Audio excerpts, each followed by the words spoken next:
legitimación y la legitimación de capitales, en el cual tenemos el honor de contar con excelentes exponentes de la materia, de lo que estoy seguro vamos a aprender en cantidad. Esta es una profesión que, además de lo hermosa que es, tiene la gran ventaja de que todos los días nos enseña algo. A mí en ocasiones me han preguntado ¿cuándo dejaré la profesión? Yo digo, espero que nunca, porque la amo y la disfruto. Y cada vez que tengo el honor de estar presente en un panel con compañeros como los que tenemos acá, sin duda alguna dije, es para lo que nací, es lo que me gusta y lo disfruto.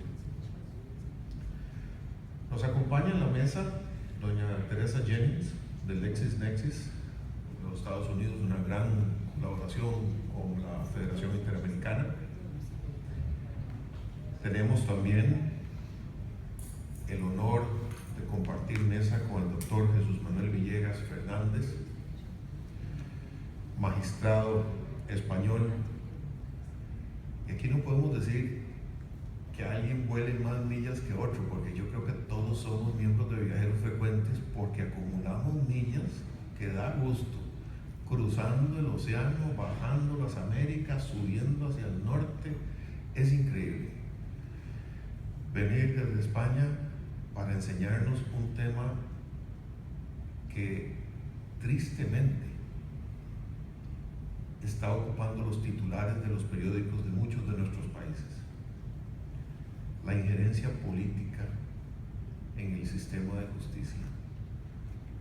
Un vuelco tremendo en la pérdida de la democracia.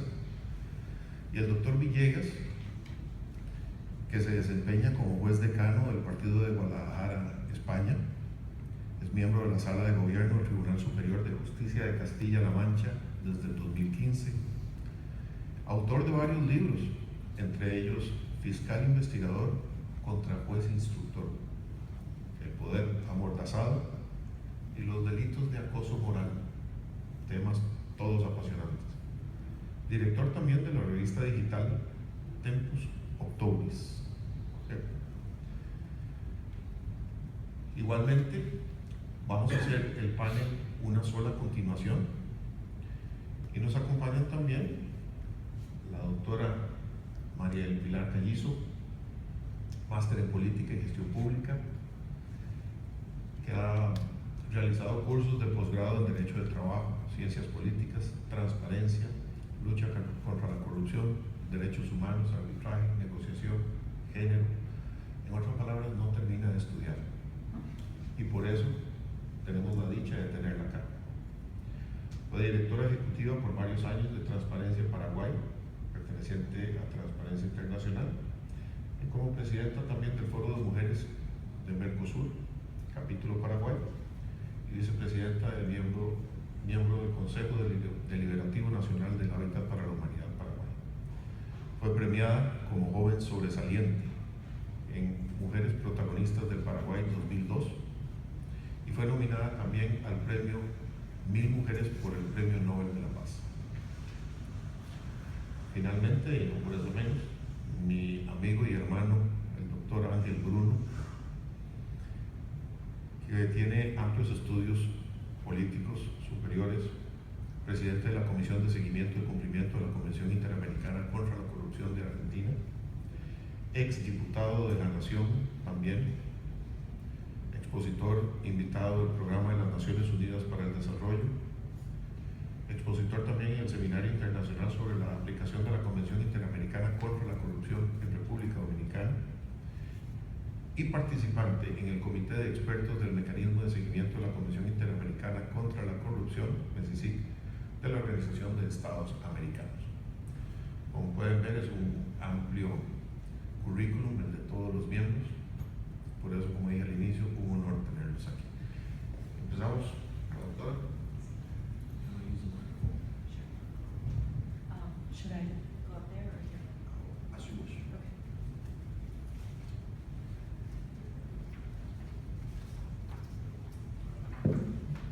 Welcome, everyone. As our moderator has introduced me, I am Terry Jennings, the head of Rule of Law Development at LexisNexis, and Dominique is going to translate my words from English to Spanish for those of you who do not speak English. So. Bien, buenos días. La licenciada va a transmitirles acerca de una organización con la que ella trabaja en conjunto con la ONU y estoy aquí es más que nada para ayudarlos a comprender a aquellos que no hablan inglés todo lo que ella quiera transmitirles.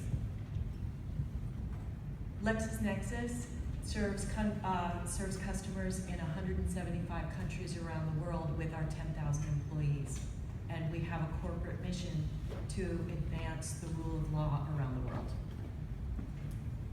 La compañía LexisNexis trabaja más que nada para establecer lo que es el Estado de Derecho alrededor del mundo en conjunto con la ONU. We find this to be deeply relevant to the question of anti-corruption because in our definition of the rule of law, there are 4 elements. Ella siente que es bastante relevante con respecto a el tema anticorrupción que van a tratar los ponentes debido a que the first is transparency under the law. The second is access to true legal remedy. Debido a que la transparencia bajo la ley, sí, las leyes que están escritas y el acceso a lo que serían los remedios legales por parte de personas que no tienen ese acceso, trato igualitario bajo la ley y la independencia jurisdiccional. Cuando todas estas trabajan en conjunto, ellas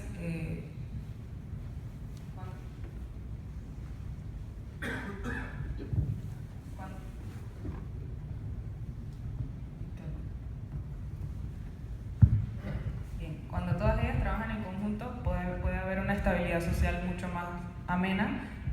But when they're not working, society will have problems.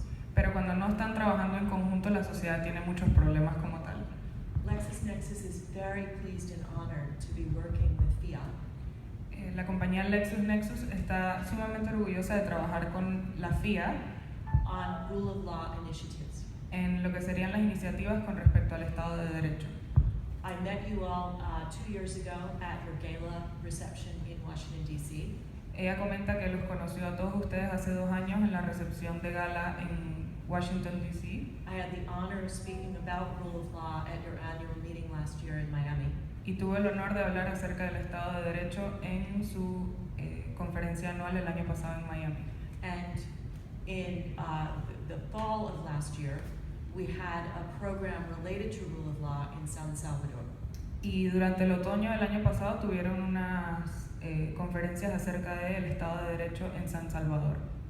At that meeting, there were 40 senior officials.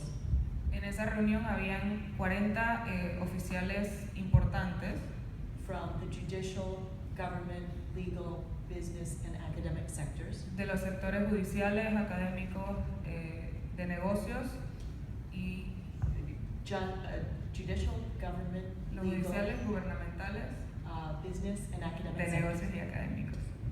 And spontaneously, they started talking about what corruption was doing in their own society. Y espontáneamente comenzaron a dialogar acerca de lo que la corrupción estaba llevando a cabo dentro de sus países específicos. This is an issue that's not just important to one country in Latin America or even the region. Este es un tema que no solamente es importante dentro de Latinoamérica, sino en la región como tal. But it's actually been recognized by the UN and all of the member states. Incluso ha sido reconocido por los miembros de la ONU y funcionarios importantes dentro de la misma. As something that must be addressed. Como algo que verdaderamente tiene que ser dirigido. I serve on the Global Alliance.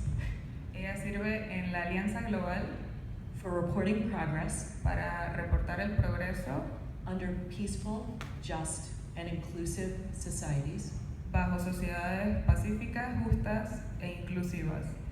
at the UN. en las Naciones Unidas. We're helping member states report progress under En la que está ayudando a Estados miembros SDG 16. a reportar lo que sería la SDG 16. It's not only the right thing to do, No solamente es hacer lo correcto, but it also will enhance business in any country that does this. sino que también va a fomentar lo que serían los negocios en cualquiera de estas ciudades, By embracing all of the sustainable development goals, ayudando a que se fomenten todas las metas de desarrollo sostenible. it will cause $12 trillion in opportunities. Va a causar lo que serían 12 trillones de dólares en oportunidades. It will create 380 million new jobs around the world. Va a crear 380 millones de nuevos trabajos alrededor del mundo. But the challenge is, and going back to anti-corruption, Pero el desafío es, y volviendo a lo que sería la anticorrupción, currently the 2% of the global GDP, el actual 2% de GDP, or $1 billion, is going to illegal bribery in developing countries around the world. o lo que sería $1 millón de dólares que está yendo a los temas corruptos alrededor del mundo. And so LexisNexis is part of a larger company, RELX Group, Por ende, LexisNexis es parte de una compañía mucho más grande conocida como RELX Group, that has put together a free tool que ha puesto en manos de ustedes una herramienta gratis for anyone around the world to use para que cualquier persona alrededor del mundo pueda utilizarla to get information, para obtener información, to establish connections, establecer conexiones and to work to y meet trabajar the para sustainable conocer development goals. y trabajar para conocer las metas de desarrollo sostenible que And I want to show you a video of the launch of this site that we launched a week ago.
When you have a problem that goes around the world, it takes all of us to address it.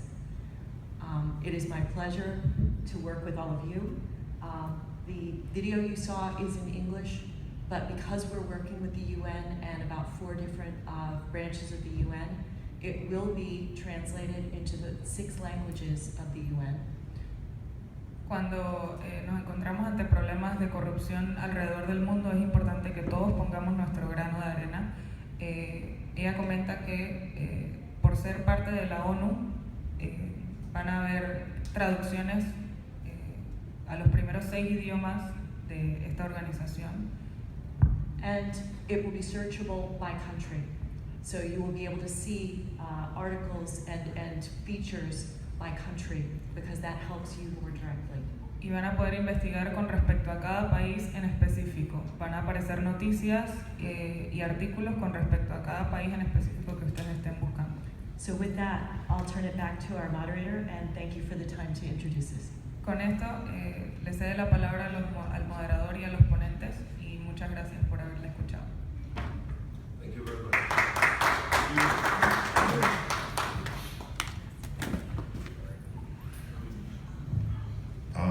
Continuamos entonces con la exposición del doctor Jesús Manuel Villegas Fernández. Muchísimas gracias. Bueno, pues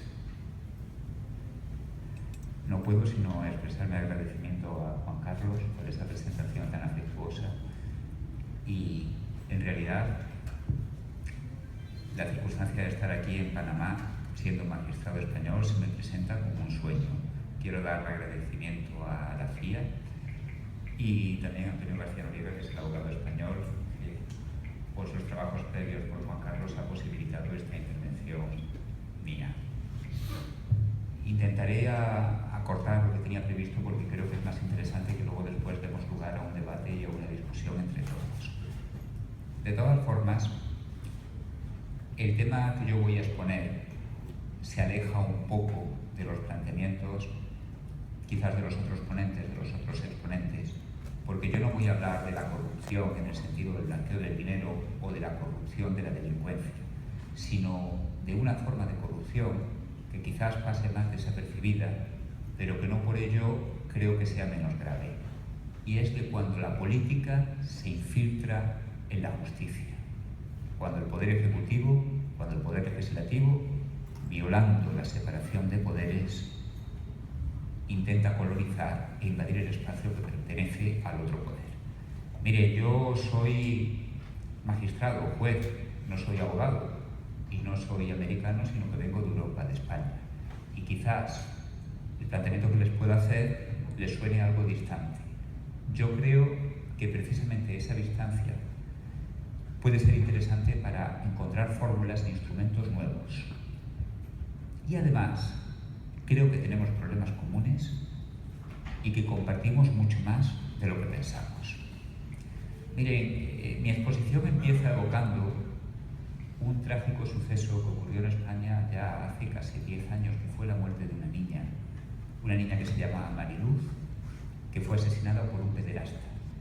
Como ustedes comprenderán, yo no voy a entrar en detalles desagradables, simplemente les pongo esta tragedia sobre la mesa para que reflexionen sobre ella, porque fue el inicio de una auténtica revolución judicial y de un acontecimiento que conmocionó a España entera. ¿Por qué? Pues porque se culpó a los jueces de ser los responsables de la muerte de la niña.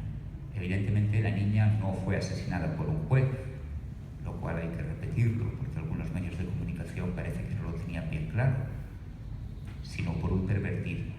Sin embargo, contra este señor existía una orden de ingreso en prisión que no se cumplió, y se atribuyó la responsabilidad a los jueces españoles por no haber ejecutado esa orden de ingreso en prisión. Se decía que si este pervertido hubiera estado entre rejas, no hubiera podido cometer su crimen. Eso fue la excusa de una auténtica injerencia del poder político contra la justicia, que generó una verdadera revolución judicial y que, en cierto modo, es la causa remota por la cual yo me encuentro ahora aquí.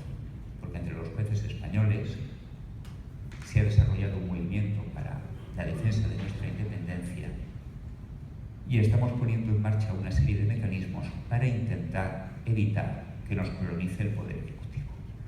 En realidad, mi presencia aquí es también una llamada de auxilio, un llamado de auxilio fuera de nuestras fronteras, porque los jueces españoles estamos atrapados en las cadenas de una politización que no podemos romper por nosotros solos.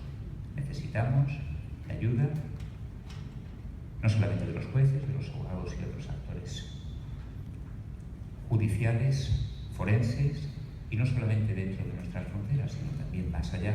Por eso estoy aquí en tierras americanas. Afortunadamente, los jueces españoles no somos jueces corruptos. Los jueces españoles en nuestra inmensa mayoría, aunque siempre puede haber casos excepcionales y ovejas negras, no sabemos nada de sobornos, ni de mordidas, ni de coimas, ni de nada que se parezca. Eso no quiere decir que no seamos perfectos, por supuesto que tenemos muchos aspectos criticables, pero el juez español forma parte de un poder judicial que es básicamente limpio. Miren, un juez que reciba dinero indebidamente, eso es un delincuente.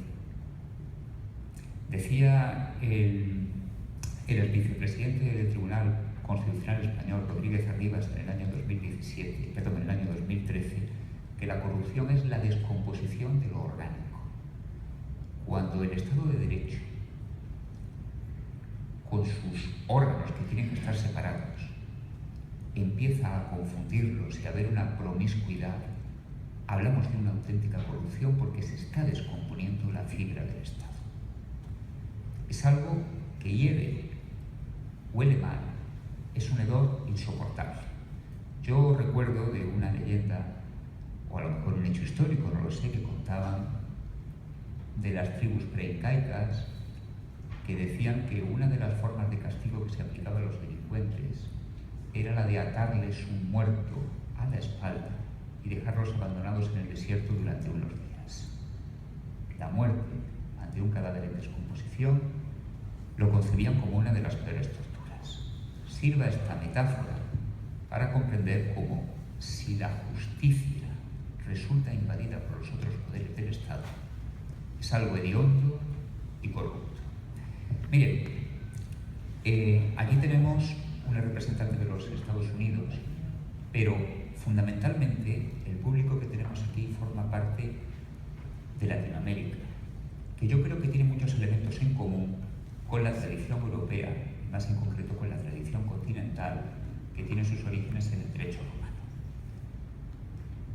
Después de la Segunda Guerra Mundial, en Europa se desarrolló un mecanismo para intentar que la política invadiera la justicia. Las experiencias totalitarias y dictatoriales previas a la guerra habían dejado un mal recuerdo. Y se desarrolló una figura que es la que se llama de consejos de la judicatura. En España tenemos una institución que se llama Consejo General del Poder Judicial, que se supone que tiene que ser una barrera para que los jueces no seamos colonizados por la política. Y parte de las funciones que antes correspondían al Poder Ejecutivo, al Gobierno, al Ministerio de Justicia, son asumidas por este Consejo. Se supone que es un parapeto, un valladar, una muralla frente a las invasiones de la política. En España, nuestra Constitución, como saben, tenemos una Constitución relativamente reciente del año 1978, después de la dictadura franquista, estableció este Consejo para desapoderar al Ministerio de parte de sus funciones y permitir que los jueces tuviesen autogobierno. Miren, el relator de las Naciones Unidas, Diego García Sayán, en el informe de junio del año 2017, dice que una justicia independiente, de acuerdo con el artículo 10 de la Declaración Universal de los Derechos Humanos, no es un privilegio de los jueces, sino que es un derecho humano, un derecho del hombre. Pero esta justicia, para que verdaderamente sea independiente, no puede fundamentarse únicamente en las proclamaciones de los textos legales o constitucionales, sino que tiene que ir acompañada de una serie de medidas prácticas para que sea efectiva. Y eso comprende no solamente el diseño de la estructura jurisdiccional del Estado, sino una serie de condiciones personales que que supeditan nuestra actividad profesional como jueces. Por ejemplo, nuestro salario, la inamovilidad en el cargo, nuestros permisos, vacaciones y licencias, y sobre todo el régimen disciplinario de sanción de los jueces de un determinado país. Esos aspectos, en teoría, están atribuidos al Consejo General del Poder Judicial para que sea un órgano independiente y no sea el Gobierno quien lo regule. Antes de la Segunda Guerra Mundial, esto era una competencia del Ministerio de Justicia. En la Constitución española, este Consejo tiene una composición mixta, parte de esos órganos, parte de los vocales, que son los consejeros, los miembros del Consejo, los elige el Parlamento y otra parte los eligen los propios jueces. ¿Qué es lo que se busca con esta fórmula? Se busca un equilibrio para evitar el corporativismo, que los jueces no nos convirtamos en una casta endogámica, pero también para evitar la politización. Con lo cual, son dos afluentes que concurren al mismo mal. Parte se elige por los jueces, parte se elige por los políticos. Sin embargo, en el año 1985, una ley orgánica cambió el sistema que había hasta ese momento, y determinó que todos los miembros de este órgano del Consejo fuesen elegidos por los políticos. Y a partir de ahí se están escribiendo una de las páginas más tristes de la historia constitucional en España, porque los jueces estamos sometidos al imperio de los políticos. Miren, yo estoy aquí y estoy dando esta charla, pero mañana me puede suspender de empleo y sueldo el Consejo, y ese Consejo, en última instancia, está elegido por los políticos. Yo soy juez instructor y, como ustedes saben, y si no se lo digo, en España los jueces investigamos el delito.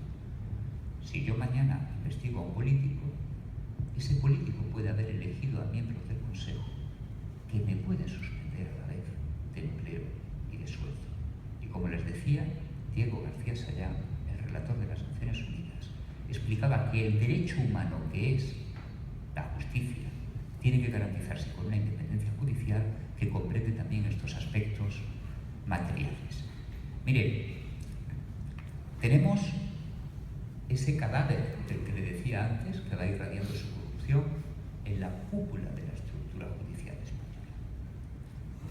El problema es que no se queda confinado ahí, sino que los propágulos de la contaminación se van extendiendo por todo el sistema.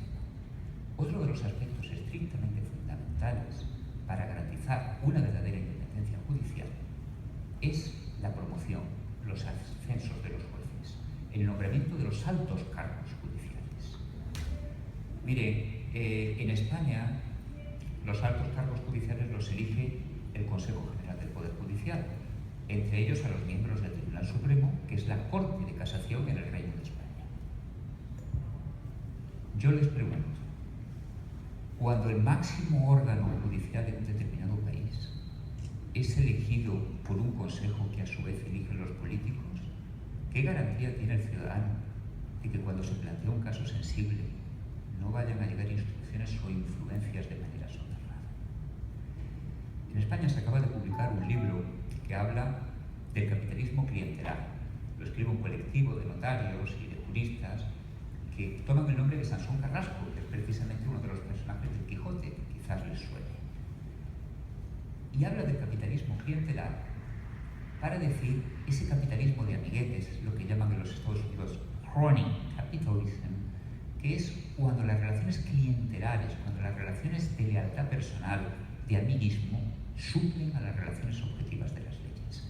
En España podemos, por desgracia, hablar de una justicia clientelar, porque, como decía Ortega y Gasset, hay una España real, que es la de los textos legales, que yo creo que tenemos el sistema más puro y más limpio del mundo, pero hay otra España oficial, que es donde la práctica cotidiana se encarga de pervertir ese bello mundo que está consagrado en esas leyes. Miren, yo soy el representante de una asociación que se llama Plataforma Cívica por la Independencia Judicial, que no solamente está compuesta por jueces, sino también por abogados, notarios, fiscales, catedráticos, universitarios. Es una organización transversal. Y queremos la despolitización de la justicia en nuestro país. Y nos hemos encargado de hacer unos estudios jurídicos de cómo se proveen en el Reino de España los altos cargos judiciales. Hemos creado un observatorio de nombramientos judiciales y analizamos los nombramientos que hace ese consejo. Pues bien, hemos llegado a la triste conclusión de que no hay ninguna garantía de que la razón última por la cual se coloque a una determinada persona en un puesto concreto sea la ideología en vez del mérito y la capacidad, que es lo que establece nuestra Constitución española. nosotros tenemos esos informes colgados en nuestra página web y los pongo a su disposición. Nosotros percibimos la dramática situación de que cuando se nombra a un juez para desempeñar un cargo importante, algo así como por ejemplo la Corte de Casación, se opera en dos planos. Un plano externo que es de maquillaje, de ornamento, de mera decoración, donde las razones jurídicas se ponen únicamente para tapar las razones de fondo. El maquillaje es el mérito y la capacidad del candidato. La razón de fondo es su adscripción ideológica, su simpatía política, con lo cual tememos que se coloque a alguien por ser progresista o conservador en un determinado cargo y que luego después se diga a la sociedad que se lo ha elegido por ser una persona muy capacitada. Mire, como quiero abreviar, no voy a entrar en citas jurisprudenciales ni en informes técnicos internacionales, pero le voy a decir que tanto Naciones Unidas como el Consejo de Europa han insistido hasta la saciedad, y hay muchas resoluciones que si quieren yo se las paso, en que los órganos de gobierno de la justicia tienen que tener una composición equilibrada entre representantes elegidos por los jueces y elegidos por los políticos. Cuando todo está del lado de los políticos, la balanza se inclina y caemos en este riesgo de corrupción del que yo les hablaba antes. Miren, les hablo también de una situación verdaderamente dramática con relación a los expedientes disciplinarios, la responsabilidad que tenemos a nivel gubernativo los jueces. El portavoz de nuestra plataforma es un juez joven y brillante que se ha destacado por su defensa de la independencia judicial. Ahora mismo le ha abierto el Consejo un expediente disciplinario. Y yo qué les voy a decir, yo soy juez y parte, yo estoy seguro de que es inocente. Se llama Manuel Ruiz de Lara. Pero el problema es que está siendo sometido a un procedimiento sin garantías. Sin garantías porque está llevado a cabo por un órgano que depende de su composición de los partidos políticos y que está violando el derecho de defensa. Miren, el Tribunal Europeo de Derechos Humanos, en una famosa sentencia recaída el 21 de junio del año pasado, del año 2016, anuló un procedimiento sancionador a unas magistradas portuguesas precisamente por entender que el órgano que la estaba investigando no tenía la suficiente imparcialidad porque su composición dependía en exceso de los partidos políticos. Miren, el Consejo portugués, que es el órgano equivalente al Consejo español, se llama el Consejo de la Magistratura Portuguesa. Creo que tiene unos 20 miembros, si mal no recuerdo. De ellos, 7 han sido elegidos por jueces. Perdón, tiene 17 miembros. De ellos, 7 han sido elegidos por jueces. Pues el Tribunal Europeo de los Derechos Humanos considera que no es una garantía, no es un porcentaje suficiente como para asegurar que ese órgano investigador no dependa lo suficiente del gobierno. En España, de los 21 miembros que componen ese órgano, todos, no 10, 15 o 19, todos han sido elegidos por las cámaras parlamentarias, o sea, por los políticos. Miren, también les digo que el Comité de Derechos Humanos del Consejo de Europa acaba de publicar una reciente resolución donde alerta del peligro que supone para la independencia judicial en Polonia el proyecto de ley que hay ahora para que el Consejo polaco, que ahora depende en parte en su composición de las elecciones de los propios jueces polacos, pase enteramente a depender de la Cámara Legislativa polaca. Ya sabemos que los países de la Europa Oriental, que se han incorporado con entusiasmo a la Unión Europea, hay tendencias retrógradas que ponen en peligro los avances democráticos conseguidos después de la caída del comunismo. Pues muy bien, lo que ha sucedido en España ya lo ve el Consejo de Europa como una amenaza de lo que puede pasar en Polonia. Miren, podría seguir dándole datos y hablando de lo peligroso que es que el poder político invada la justicia. Pero voy a ir terminando ya para no robar el tiempo a mis compañeros. Solamente les diré, retornando al caso inicial, que cuando esta niña murió a manos del pederasta en España, la vicepresidenta del Consejo General del Poder Judicial se atrevió ante la prensa a decir que el juez que llevaba su caso era culpable y que tenía que ser condenado a la sanción que a ella le parecía oportuna, antes de que se hubieran pronunciado ya los órganos.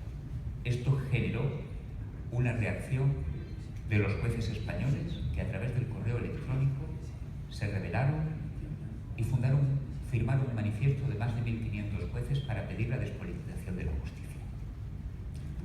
También para pedir la democracia judicial. Venimos luchando por el principio un juez, un voto. Yo soy, de la misma forma que la Revolución Francesa hablaba de un voto, nosotros pedimos un pueblo.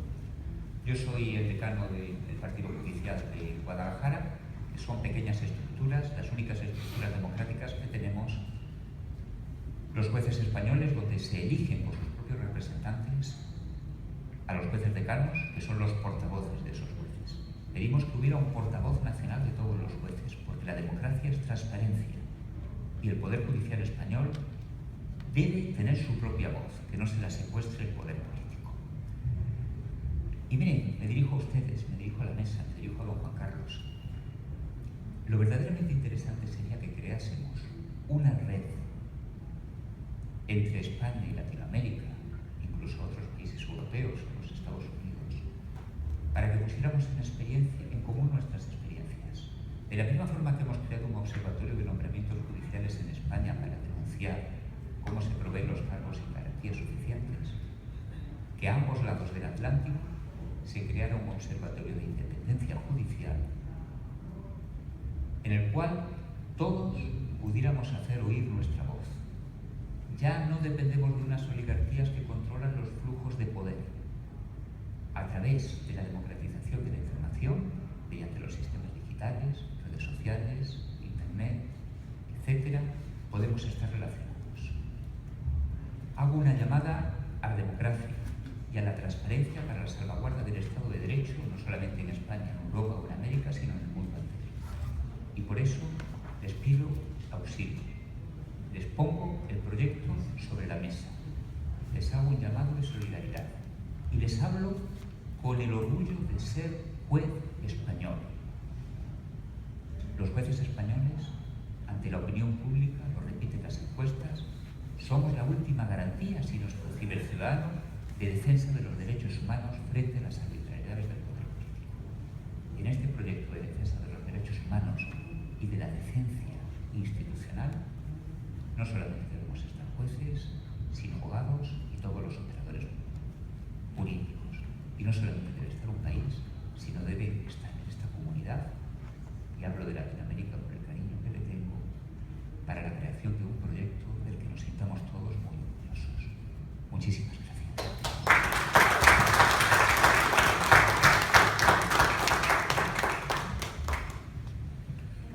Muchas gracias, don Jesús, por esa excelente exposición. Vamos a dejar las preguntas para el cierre. Seguimos entonces con el doctor Ángel Bruno. Muchas gracias, coordinador. Efectivamente, el tema expuesto por el señor juez, que voy a denominar, ha sido sumamente interesante y va a dar lugar luego a un debate y a preguntas y respuestas. El tema de la politización de la justicia es todo un capítulo, y en nuestro país, creo que en nuestros países lo tenemos verdaderamente al día. Muchos problemas que no se resuelven en la Cámara de Diputados pretenden que los resuelvan los jueces, y politizan, mejor dicho, judicializan la política. Y a la inversa, dadas las presiones políticas, muchas veces los jueces fallan, no de acuerdo a la ley, sino a la presión política que reciben, o a la presión que reciben también de grandes empresas o de medios de comunicación. Es todo un capítulo que bien merece abordarse, pero yo les voy a hablar de la corrupción en general y de los mecanismos que hoy existen en el mundo para prevenirla o de alguna manera para ir quitándole fuerza. Todos sabemos que la corrupción es un problema mundial, es un problema que la gente lo visualiza como uno de los principales que impiden el crecimiento de los países. Porque donde hay corrupción, además del problema personal que evidentemente degrada al que hace el acto corrupto, tiene muchas implicancias sobre el bien común, porque los fondos que se sustraen al Estado por pago de sobornos, por retornos de dinero, repercuten con cuestiones básicas para el bienestar de la población. Donde hay corrupción hay más pobreza, donde hay corrupción hay menos salud, hay menos viviendas, hay menos educación, porque los fondos destinados para las tareas públicas pasan a engrosar el bolsillo de los particulares. De manera que la corrupción se convierte en un problema central que conspira contra la democracia, conspira contra la seguridad jurídica, conspira contra el Estado de Derecho. Yo digo que el problema de la corrupción es un problema mundial y es un problema grave y creciente. No solo es grave por esto que veníamos diciendo, que desvía fondos destinados al bien común, sino que es creciente, porque yo creo que la corrupción no se está parando, sino que se ha hecho casi una mecánica habitual en los distintos países, y que afecta no solo al funcionario público, sino que también existe y en abundancia en el sector privado. En el sector privado que incluso no tiene relación con el público. Por ejemplo, los jefes de compras de muchas empresas privadas hacen actos de corrupción porque seleccionan a aquellas personas o a aquellas empresas a las que les van a comprar en función del soborno que les puedan dar. Por eso, en muchas empresas se están colocando, y es una profesión creciente, un oficial de compliance o un oficial de transparencia que trate de percibir aquellas prácticas corruptas dentro de la propia empresa, dentro del propio sector privado, para impedirlas. Y es hoy una profesión que va creciendo. Por eso también en muchas legislaciones se está procurando incorporar al Código Penal la responsabilidad penal de las empresas, rompiendo el paradigma histórico que considera que la responsabilidad penal solo va a la persona física, al sujeto humano. Hoy también se está colocando en los códigos penales, y en un proyecto que hubo en mi país, en Argentina, existió esta figura, proyecto que luego no fue tratado en el Congreso Nacional, la responsabilidad penal de las personas jurídicas. Precisamente se trata de que las empresas que tengan oficinas de transparencia y que cuenten con un compliance officer tengan mejores condiciones para soportar una eventual denuncia penal. Porque precisamente prevé, como nos explicaban hoy en el acto inaugural, hacen prevención sobre el cumplimiento de las normas.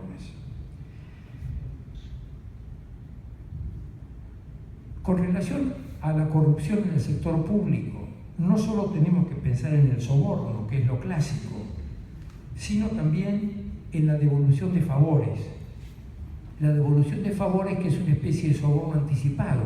¿Cuántas empresas financian campañas políticas sabiendo que si ese candidato que fue financiado luego devuelve el favor del financiamiento otorgándole concesiones o grandes negocios? Pero esto se ha sofisticado mucho más y se ha logrado, o se ve comúnmente, que entre el sector privado y el público hay como una connivencia, una verdadera sociedad ilegítima que arman negocios para beneficio mutuo del empleado público, del funcionario público y del sector privado. Esto, se ha hablado mucho de esto en el gobierno anterior de mi país, hace unos pocos años, sobre la constitución de verdaderas sociedades ilegales de hecho entre algunos funcionarios públicos y algunos empresarios privados para producir hechos generalmente vinculados a la obra pública, pero no necesariamente vinculados a la obra pública, para generar recursos ilegítimos. Y también, para completar este cuadro, tenemos que hablar de la corrupción en la sociedad civil, porque no es solamente cuestión del sector público, de los funcionarios públicos o de las empresas privadas. Hay como una cultura de corrupción y muchas personas, sin tener a lo mejor conciencia de que están efectuando actos de corrupción, sobornan a un policía que le quiere hacer una infracción de tránsito o dan una dádiva para obtener un favor y adelantar un trámite cualquiera en una oficina pública, o evade impuestos y no tiene noción que la evasión de impuestos es también un acto de corrupción, porque priva al Estado de un dinero que sería legal y legítimo que percibiera para aplicar luego en sus políticas públicas. Esta evasión o elusión impositiva es prácticamente común hoy en día y es autojustificada, diciendo que como el Estado malgasta los fondos, entonces yo tengo derecho a retaseárselos a partir de no pagar o pagar menos del impuesto que me corresponde. Vale decir, yo creo que es creciente la corrupción y deben ser muy pocas las sociedades que escapen a todas estas formas que acabo de describir y otras que seguramente se me escapan. Y todo esto logra o instala lo que es llamado un clima de corrupción, que según los países es un clima mayor, que es más percibido por la gente, o menos grave, o que es menos percibido.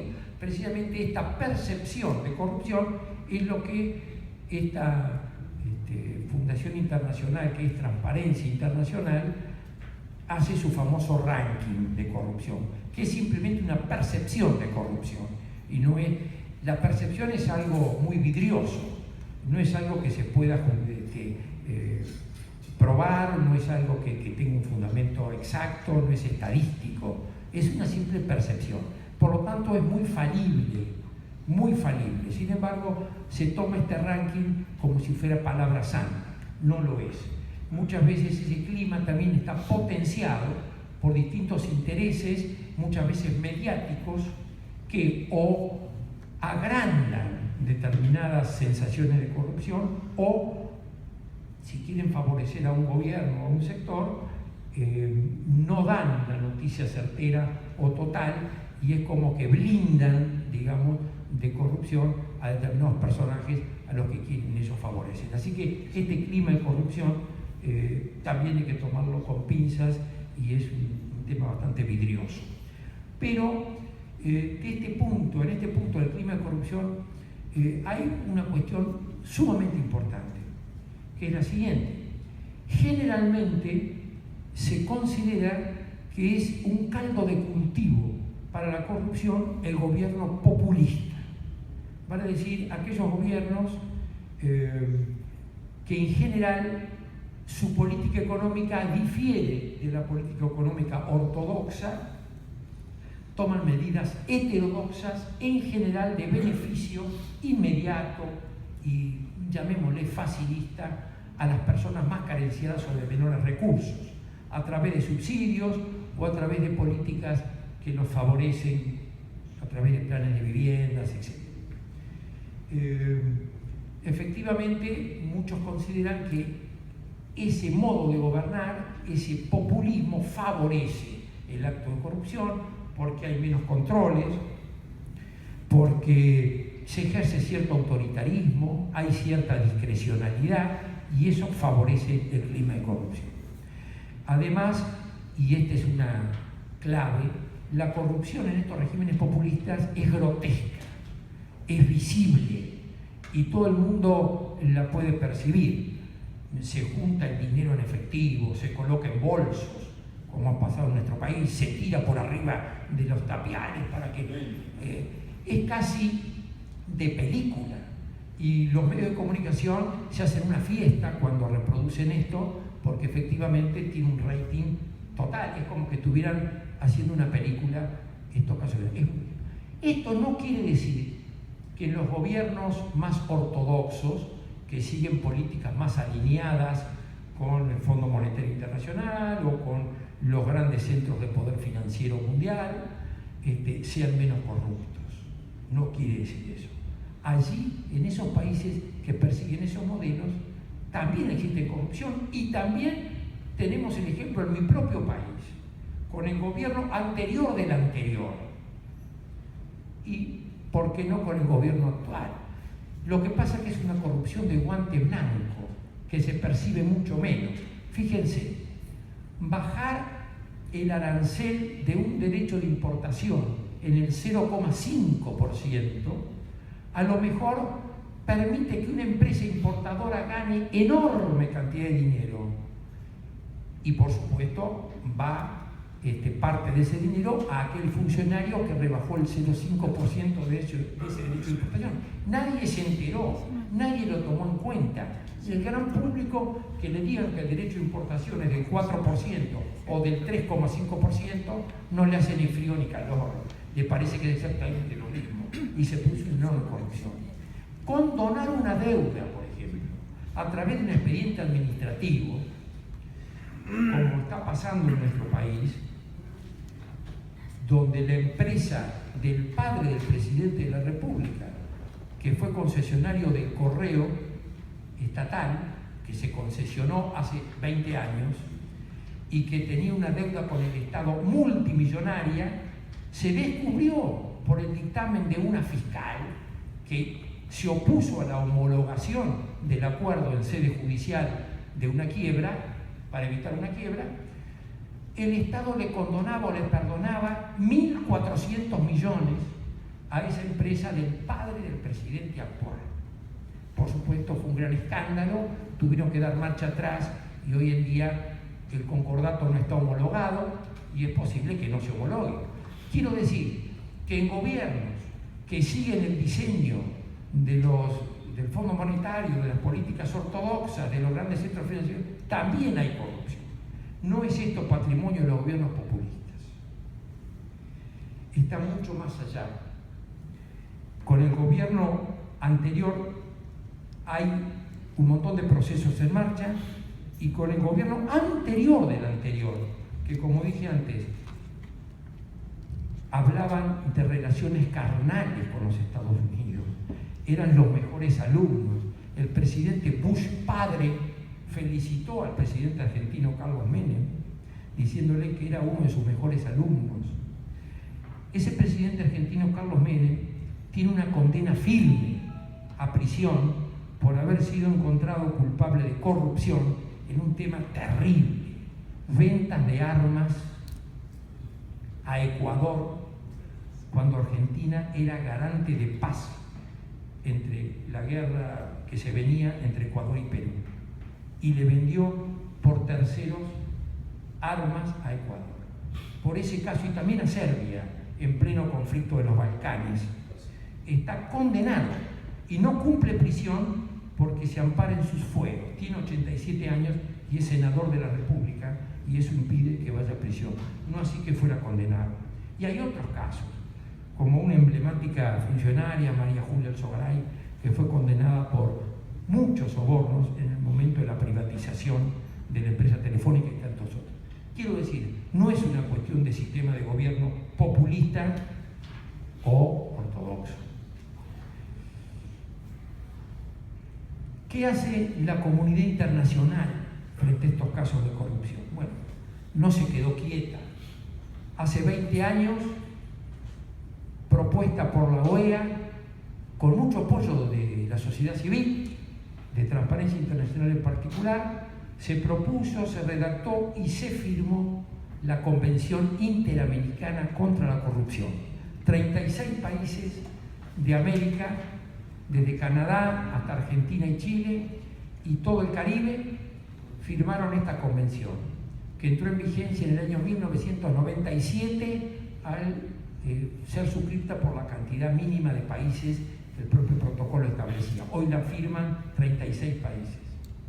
Esta convención interamericana impone compromisos a los estados firmantes para prevenir y amortiguar los efectos de la corrupción y manda utilizar ciertas herramientas para prevenirla. Por ejemplo, las declaraciones juradas de los funcionarios públicos. Por ejemplo, dictar leyes de conflictos de intereses. Por ejemplo, disminuir el secreto bancario. Por ejemplo, hacer un dictado de una ley que proteja de manera integral a los testigos y a los denunciantes de actos de corrupción. Pero no se quedó la comunidad internacional y la OEA en la suscripción de esta convención, sino que estableció un mecanismo de seguimiento de la propia OEA a partir de un comité de expertos que cada 3 años analiza a los países firmantes a ver cómo están implementando esta convención.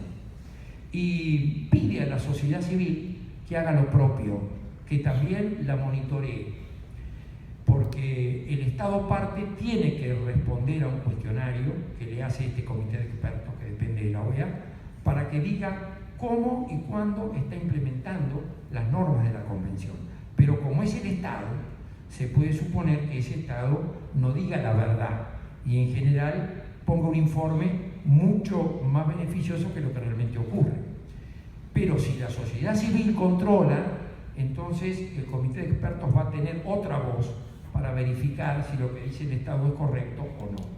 En la República Argentina, a través de un impulso del Colegio Público de Abogados de la Capital Federal, creamos una comisión de seguimiento del cumplimiento de la Convención Interamericana contra la Corrupción. Y nosotros respondemos desde la sociedad civil al mismo cuestionario que el Estado tiene que responder, al cuestionario que hace el comité de expertos. Es una comisión formada por el Colegio de Abogados, el Colegio de Notarios o Escribanos, el Colegio de Profesionales de Ciencias Económicas, la Facultad de Derecho, algunas ONGs de la sociedad civil, como la Sociedad Argentina de Ética y Compliance, como la Unión de Proveedores del Estado, que vaya si sabe de corrupción. Es el que aglutina a todos aquellos que le venden al Estado.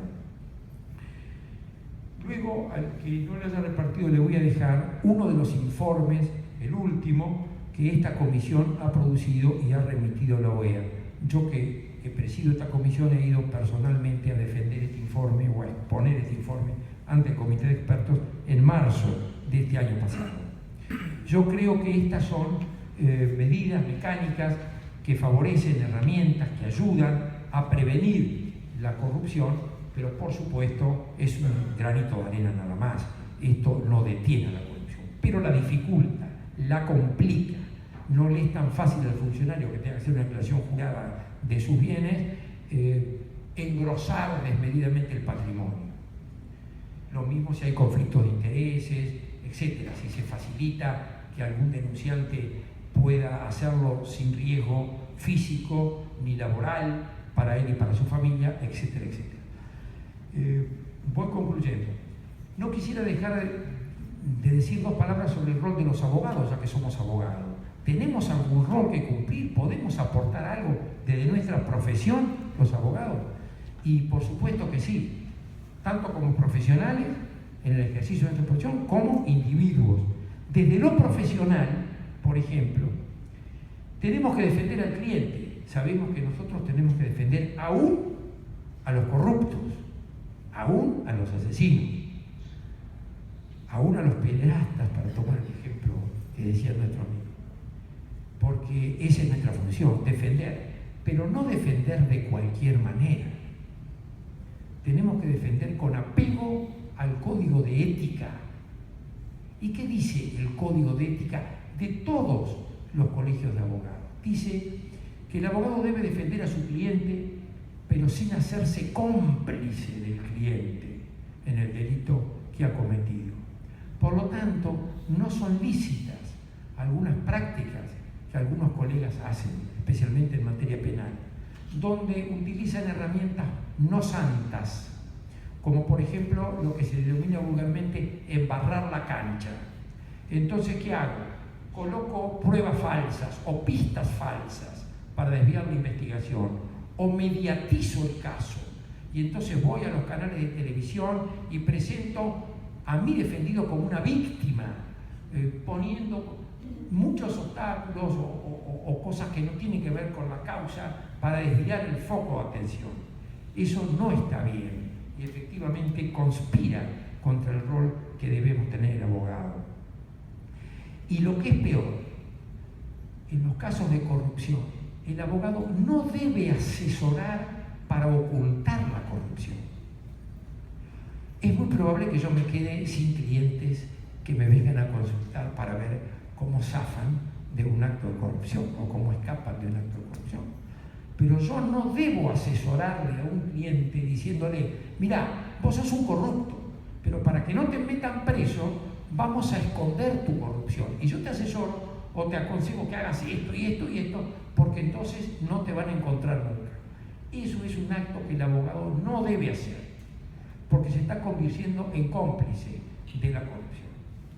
En España, un magistrado bastante notorio en su momento, porque fue el que generó la jurisdicción internacional sobre el tema de los derechos humanos y que tuvo la valentía de ordenar la detención del dictador Pinochet, Garzón, ¿no es cierto?, Baltasar Garzón.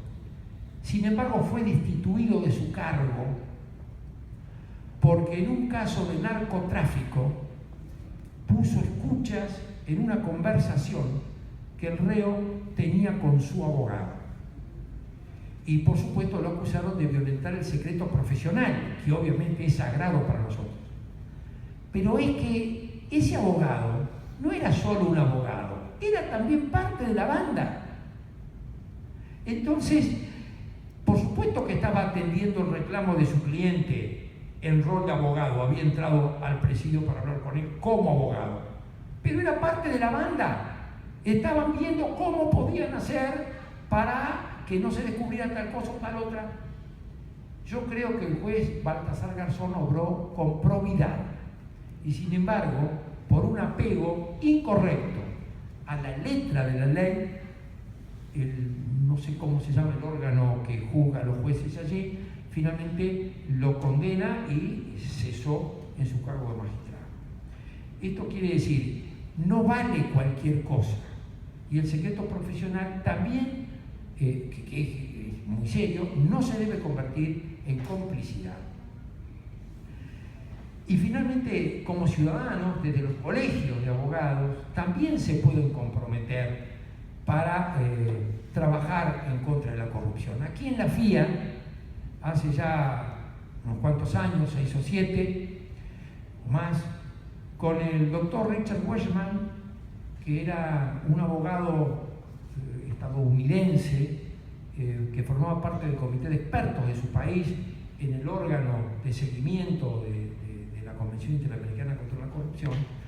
Junto con él hicimos un plan de acción para prevenir la corrupción, que consistía en que cada colegio de abogados de cada país o cada capítulo de la FIA de cada país tomara a su cargo hacer el monitoreo similar al que veníamos haciendo en Argentina, para ver si ese país aplicaba bien o no la Convención Interamericana contra la Corrupción. Vale decir que había todo un plan estructurado que no se pudo llevar por distintas circunstancias a la práctica, pero que bien valía la pena, señor presidente del Comité Anticorrupción de la FIA, retomar en algún momento, porque creo que sería involucrar a los abogados en una acción anticorrupción que nos devolvería un poco el buen concepto ante la mayor parte de la gente que nos ve a nosotros como nos llama en nuestro país, como aves negras. Finalmente, y para terminar, la corrupción es un problema generalizado, no es patrimonio de los gobiernos populistas. Y esto yo creo que tiene que ver con un sentido individualista de la vida. Yo creo que la corrupción está ligado a un sentido individualista de la vida, porque la corrupción en última instancia es tomar un atajo para hacer lo que a mí me conviene. Es un poco la idea de que cada uno haga lo que le conviene, y si es capaz, mejor, y si es menos capaz, que se embrome porque es menos capaz, y si tiene más recursos, mejor. Es la ley de la selva, es la anomia, es el desapego del cumplimiento de la norma, tan común, no en Estados Unidos, por ejemplo, o en los países europeos, pero tan común en Latinoamérica. Cuando podemos incumplir, incumplimos la norma. Hay desapego al cumplimiento. Entonces, es el concepto individualista. Si tuviéramos un concepto más solidario, seríamos más cuidadosos del cumplimiento de la norma, porque creeríamos y estaríamos conscientes de que el crecimiento comunitario es lo que nos favorece a todos, no el crecimiento individual. Si yo crezco en una comunidad que no crece, mi crecimiento es ficticio. Si yo propiciara un crecimiento general del bien común y de lo comunitario, mi crecimiento a lo mejor más lento iría más acompasado y tendría raíces más sólidas y sería mucho más beneficioso, sin ninguna duda, para todos nosotros. Solo si se hace prevalecer un proyecto de nación que privilegie el bien común y a lo comunitario por sobre los intereses y los proyectos individuales, creo yo que se podrá avanzar un poco más en la lucha contra la corrupción. Bueno, muchas gracias.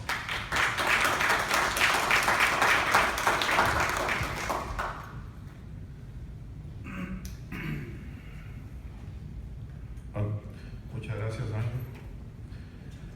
Doña Pilar.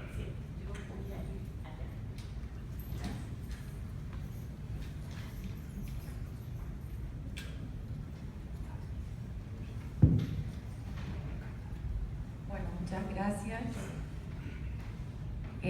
Luego de las exposiciones, tanto del doctor Villegas como de los que me precedieron en el uso de la palabra, yo voy a hablar sobre la responsabilidad del Estado por actos jurisdiccionales vinculados con la corrupción.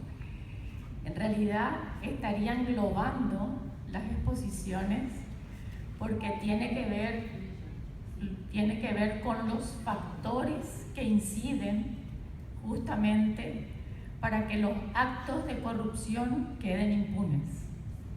Y voy a partir de la experiencia de mi país.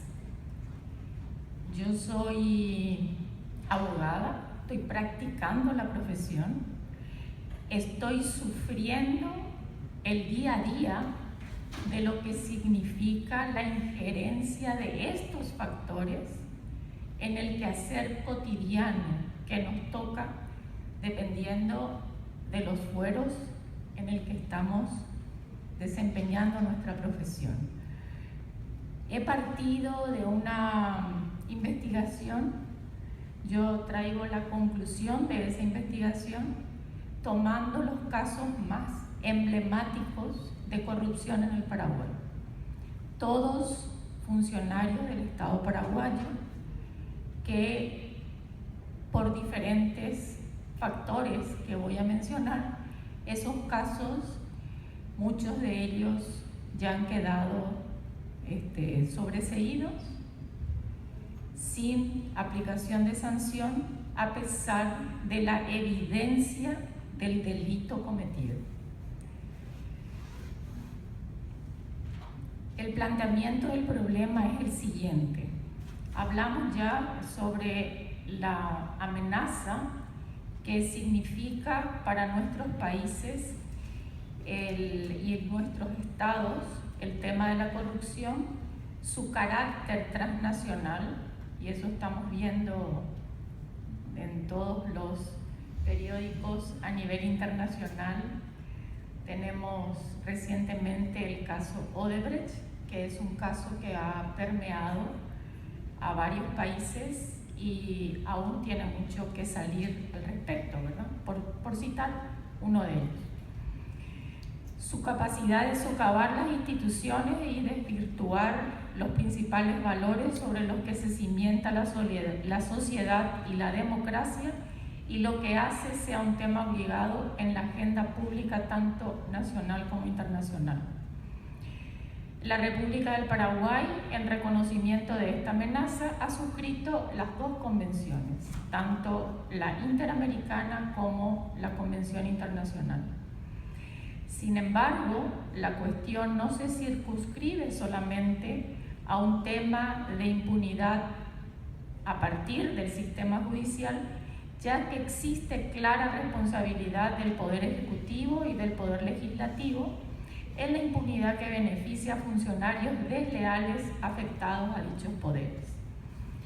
Así podemos ver, por medio de la injerencia en la justicia, los poderes fácticos logran resultados beneficiosos para sus recomendados, ministros, funcionarios de alta jerarquía, senadores y diputados que ni siquiera son suspendidos en sus funciones y mantienen todos sus beneficios y prerrogativas mientras obstaculizan la investigación de todas las maneras posibles. En los casos de legisladores, las propias cámaras desestiman los pedidos judiciales invocando el fuero parlamentario y razones políticas como el principio de división e independencia de los poderes, aunque sea evidente la verosimilitud de la imputación.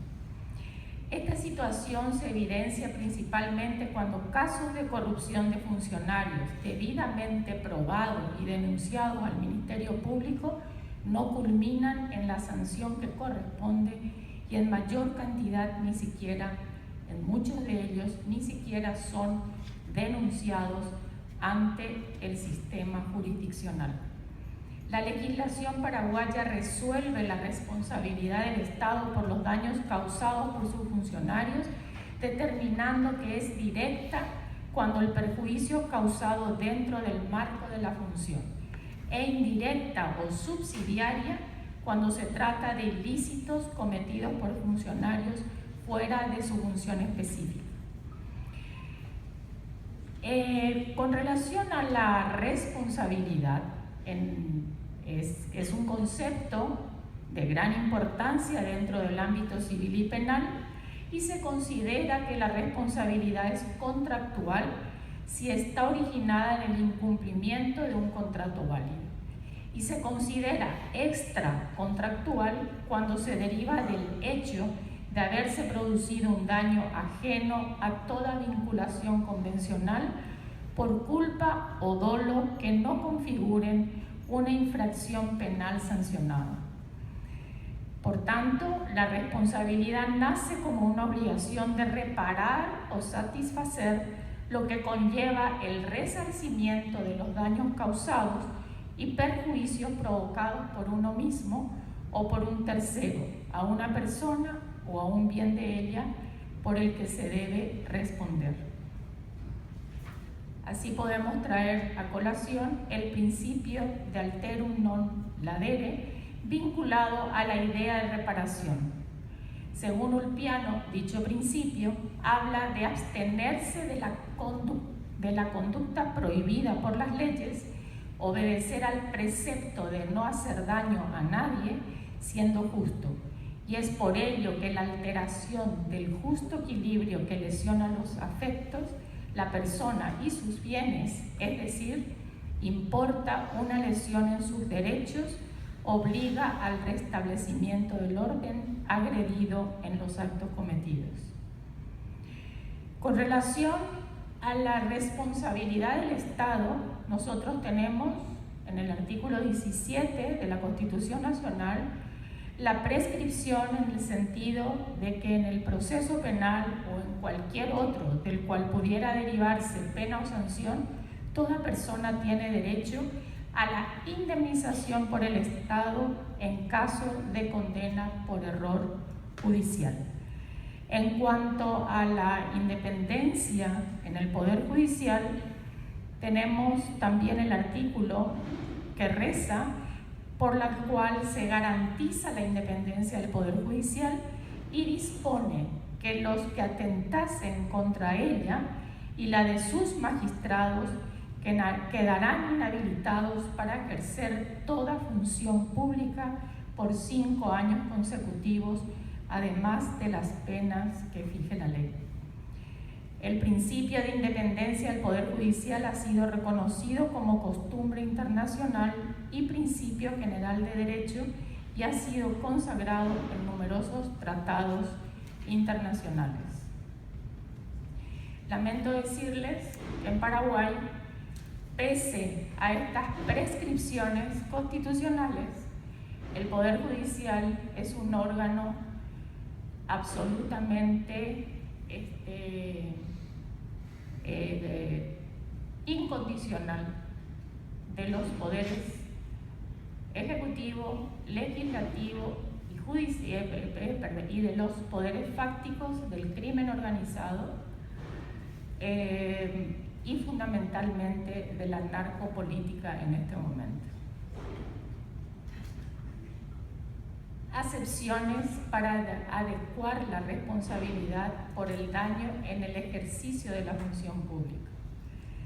De la comisión de un hecho por parte de un funcionario público que tenga como consecuencia un daño a otra persona o a sus bienes, nace la responsabilidad directa del mismo y en algunos casos la responsabilidad subsidiaria del Estado. De esta forma vemos que cuando el mismo comete un daño en el ejercicio de sus funciones, pueden surgir distintas responsabilidades. Si el funcionario actúa regularmente en el ejercicio de sus funciones dentro de lo establecido por leyes y conforme a lo encomendado al mismo para su desempeño en el cargo designado, pero aún así como consecuencia de su actuar causa un daño, solo el Estado es responsable. Por otra parte, existen otras dos acepciones que se encuentran enfrentadas, ya que ambas tratan del ejercicio irregular por parte del funcionario, pero una de ellas es fuera del ejercicio objetivo de la función y la otra es dentro del ejercicio objetivo de su función. En el caso de la primera, al no ejercer la función para la cual se le asignó conforme a la ley, el mismo no actúa como órgano del Estado y por ello solo el funcionario será responsable por los daños cometidos en consecuencia de sus actos. Por otra parte, en el caso de la segunda, el funcionario que dentro del marco de sus funciones que se le confiere actúa de forma irregular y sus actos tienen como consecuencia daño a terceros o a sus bienes, el funcionario es responsable personalmente y el Estado lo es de manera subsidiaria.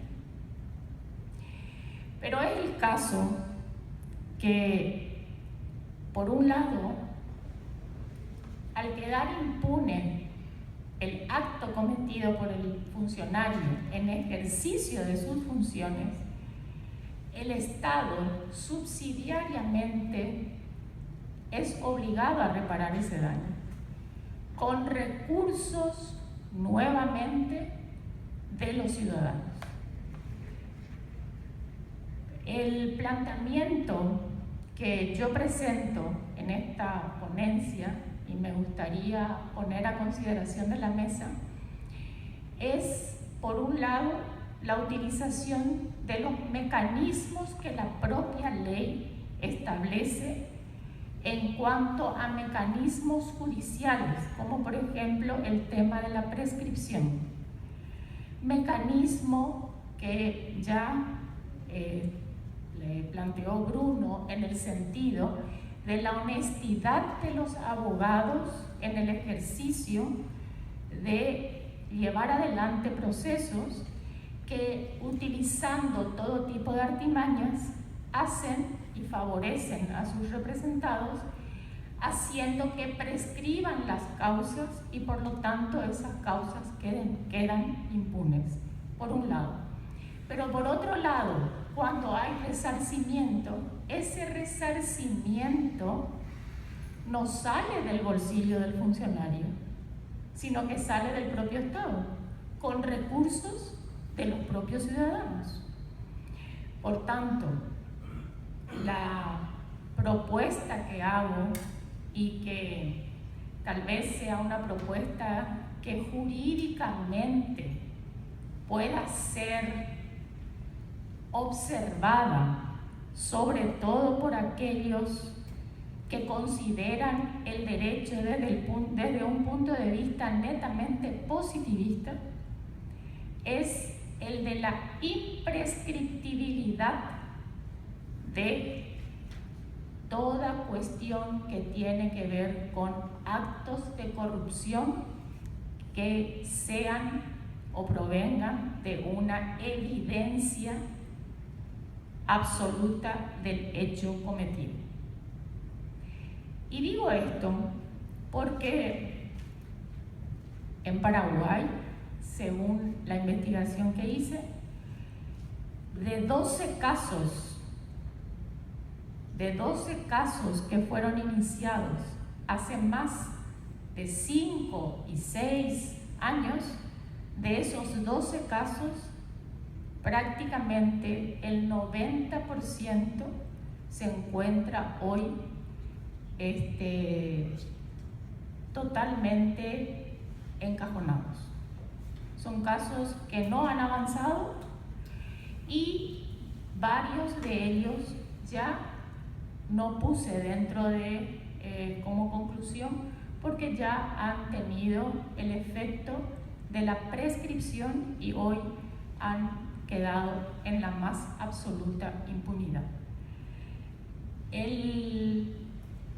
¿Cuál es la defensa o la argumentación que yo utilizo para la imprescriptibilidad? En la propia Convención de Naciones Unidas, en los artículos 25, 26 y 27, que se refieren justamente al tema de la obstrucción de la justicia, al tema de la responsabilidad de las personas jurídicas y al tema que tiene que ver con la prescripción, la prescripción como mecanismo jurídico. La propia convención establece que cada Estado establecerá cuando proceda con arreglo a su derecho interno un plazo de prescripción amplio para iniciar procesos por cualesquiera de los delitos tipificados con arreglo a la presente convención, y establecerá un plazo mayor o interrumpirá la prescripción cuando el presunto delincuente haya eludido la administración de justicia. Pero resulta que nuestra administración de justicia tiene una injerencia muy fuerte, tanto de la política como del poder económico, de los poderes fácticos, del crimen organizado, y hace que esto se vuelva una letra muerta, porque además en el propio plazo de prescripción, en lugar de aumentarse, se reduce a 3 años o al doble de el plazo de 3 años, serían 6 años para que prescriba esa causa. Por lo tanto, es una manera elegante, jurídica, legalmente permitida, de que actos de corrupción queden impunes. Mi moción concreta, mi ponencia concreta, mi propuesta concreta es la imprescriptibilidad de estos hechos en razón de que afecta un hecho de corrupción, no es un delito común, porque la consecuencia es de lesa humanidad. Es decir, cuando existe un hecho de corrupción, puede afectar a toda una comunidad o puede afectar a la educación de las generaciones futuras o puede afectar a la vida misma de las personas.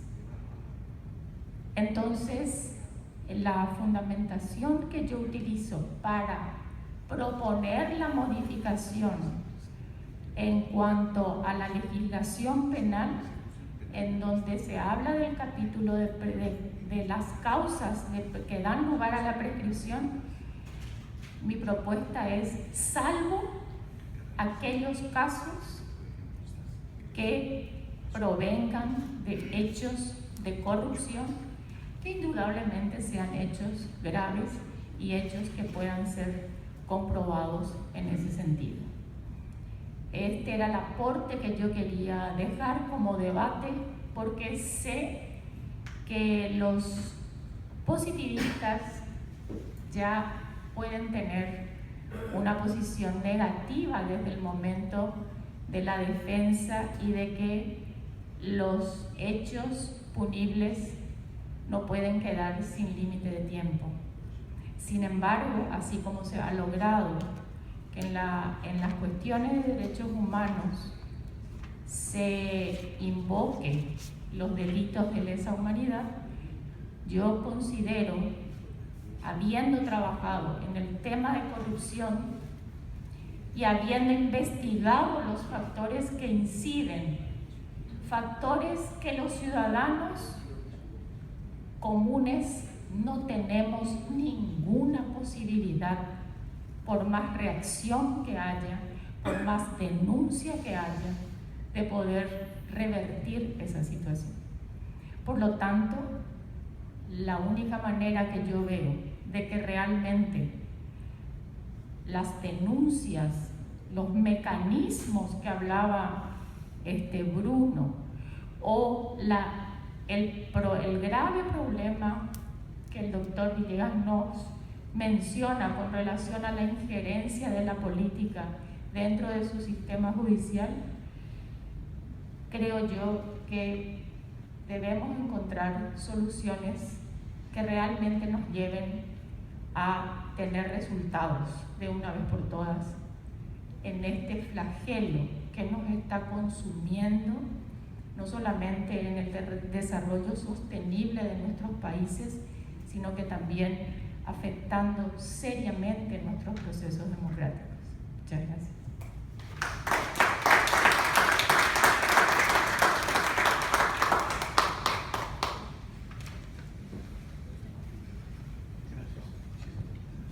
Muchísimas gracias, Pilar. Nos quedamos con la duda. Sin duda alguna es una posición muy interesante que comparto y que debemos hacer llegar al comité de pronunciamientos. Ojalá hoy en la tarde, para que yo lo conozca mañana, para podérselo presentar al Consejo el viernes. Sí, Vamos a preguntas. Adelante, por favor. Sí, para que podamos escuchar. ¿Más alto? ¿Hablo más alto? Sí, por favor. También. Bueno, es mi tono de voz normal, así que no es muy distinto. No, obviamente yo conozco de Argentina con Ángel y las señales que conocemos en las leyes colegiales, y obviamente el cuadro que él describe respecto del gobierno anterior es sumamente preocupante en la Argentina, porque como él bien señalaba, el hoy expresidente, que es senador por La Rioja, ha sido condenado a 7 años de prisión, pero tiene el recurso de ir a la Corte Suprema y eventualmente patear la pelota hacia adelante y luego tener prisión domiciliaria. También, obviamente, observamos en Paraguay, es preocupante la situación en cuanto a la politización de la justicia. Lo que a mí más me interesa en esta instancia es consultarle al doctor Villegas, disculpa,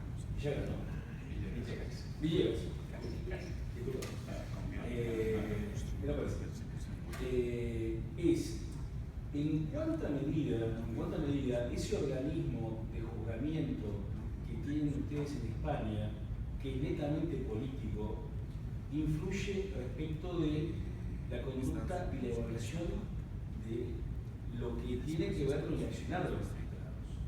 Nosotros, por ejemplo, en nuestro Consejo de la Magistratura, que viene del derecho español y que nace en el año 94 y se plasma en el 98, tenemos una composición que procuraba ser originalmente equilibrada.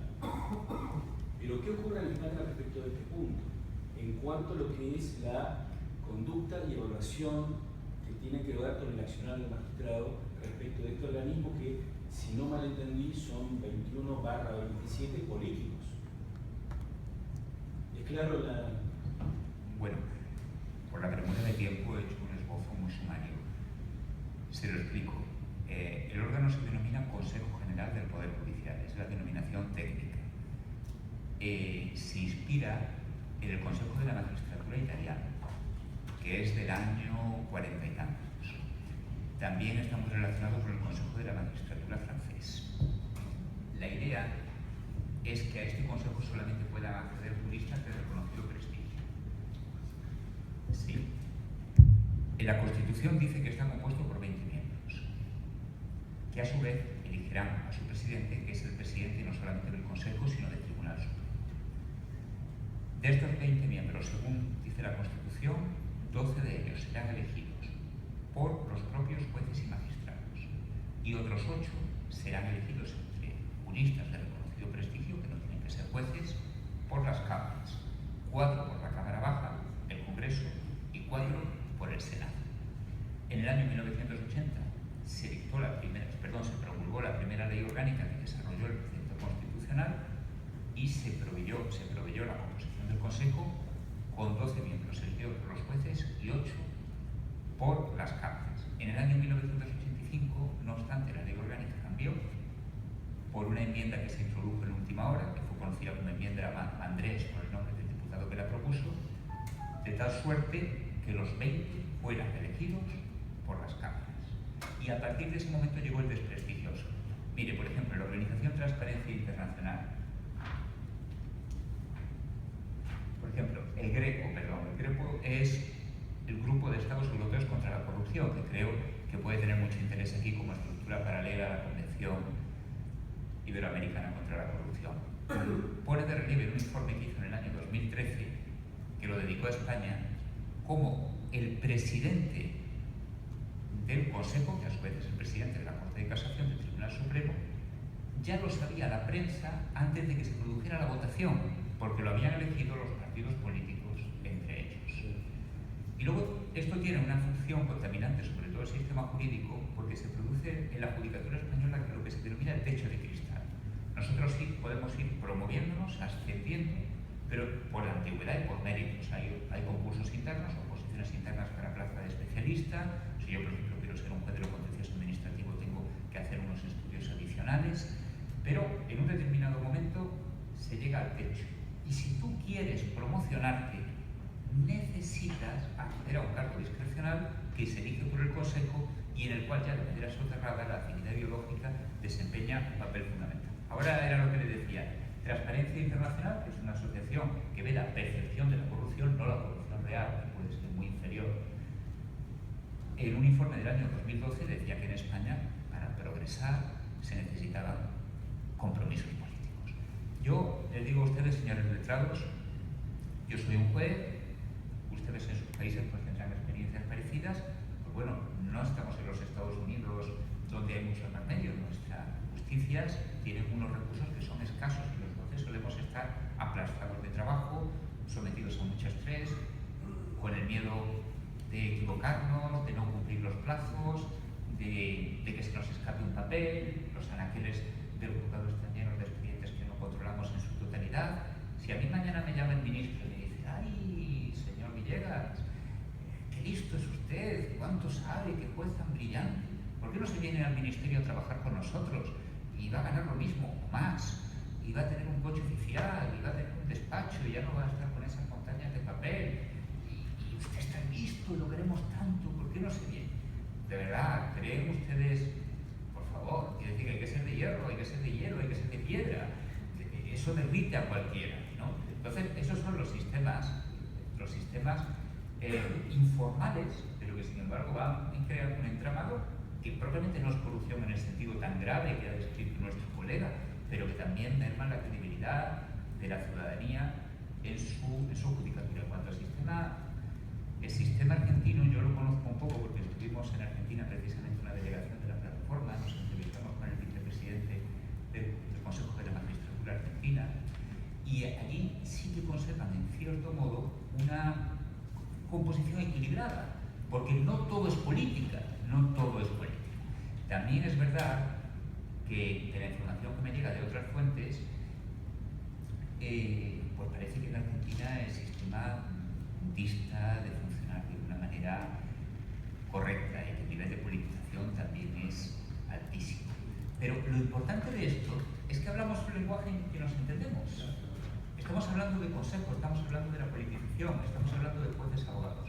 hay un lenguaje común a ambas orillas del Atlántico que yo creo que puede ser el punto de partida para construir algo entre todos. Y, perdón, una reflexión respecto de lo de Pilar. Yo estoy de acuerdo con el tema de la imprescriptibilidad de los delitos de corrupción en la administración pública, en el que se está totalmente de acuerdo. Que respecto del tema de la imprescriptibilidad en los delitos de corrupción pública, de administración pública, estoy totalmente de acuerdo. La cuestión sería de la calificación como de lesa humanidad. Ahí tengo un poquito de duda respecto de lo que es para nosotros, en nuestro país, lo que es lesa humanidad, respecto de ese punto de análisis. Pero estoy de acuerdo con la idea de que sea imprescriptible, que parece que es razonable. Quiero hacer nomás una aclaración. Menciono esa figura justamente para que se comprenda el alcance, no para que se tipifique de esa manera. Perfecto, clarísimo. Nada más. No, por eso. No, solo aclarar, yo también estoy de acuerdo con la imprescriptibilidad, que en la República Argentina existen varios proyectos de ley actualmente procurando se declare la imprescriptibilidad de los delitos de corrupción. Y no sé si te entendí mal, Pilar, que vos decías la imprescriptibilidad de los delitos que tuvieran una clara evidencia de ser de corrupción o algo así. Yo creo que si hubiera una clara evidencia es como que estaríamos prejuzgando, ¿verdad? Yo creo que la norma debe ser igualitaria. Todo delito de corrupción es imprescriptible, por lo tanto, toda investigación sobre delito de corrupción no debiera tener final, salvo que se llegara a una sentencia absolutoria. Pero si no, no. Pero están ciertos hechos de faltas administrativas que se evidencian que son faltas, ¿verdad?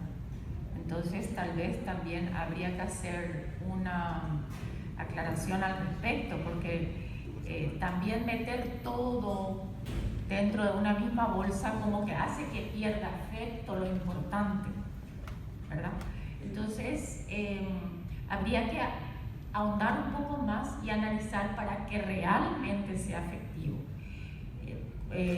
Sí, es atendible esa sugerencia, pero yo creo que es materia de análisis cuando estamos, por ejemplo, ante simples faltas administrativas, ¿verdad? Que no ameritan llevar ni siquiera al ámbito del Ministerio Público. No, es una falta. Para los delitos. Gracias. Vicente. Gracias, presidente. Me parece que tenemos que hacernos una pregunta y yo la hago con todo respeto a ustedes, que me parecen personas dignas, no solo de escuchar, sino de retroalimentarnos a nosotros en busca de cómo desterrar este antiquísimo problema. La pregunta es muy clara. ¿Cómo podemos hacer eso?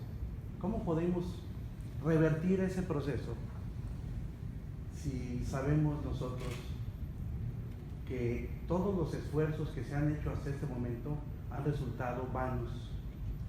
Sobre todo porque el Contralor ha necesitado a alguien que lo vigile. Y ese que vigila, a su vez, necesita a alguien que lo vigile a él. ¿Hasta dónde vamos a llegar? Esa es, la verdad, me parece que la corrupción atenta contra, por lo menos, dos derechos humanos básicos.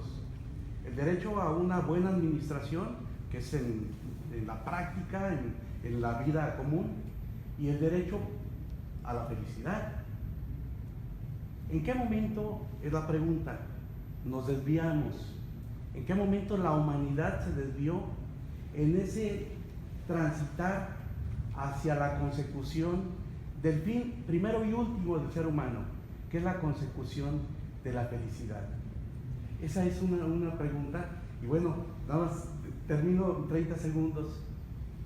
Cuando estaba escuchando a Pilar, escuchaba yo hablar a alguien de una centésima parte de lo que ocurre en mi país.